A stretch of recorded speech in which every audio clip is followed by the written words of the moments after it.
Okay, this is an addition to the original video because I forgot to tell you how you can check which version of the plugin you are using. In order to do that, you have two ways. One would be simply running your project with the plugin enabled. And if you go to the edit menu, then you go to the plugins section and search for SenseGlove.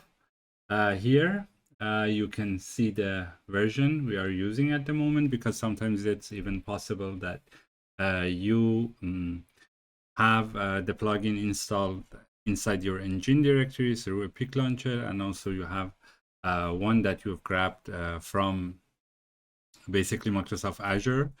And you don't know which version is in use. It's always like this. You can check it from here. And also it's possible if you go to your projects directory, and if you go to plugins and inside the SenseGlove directory, which is where the plugin is resided, if you right click on the U plugin file, SenseGlove.u plugin, you can always see the version here. So that's how to check which version of the plugin you are using.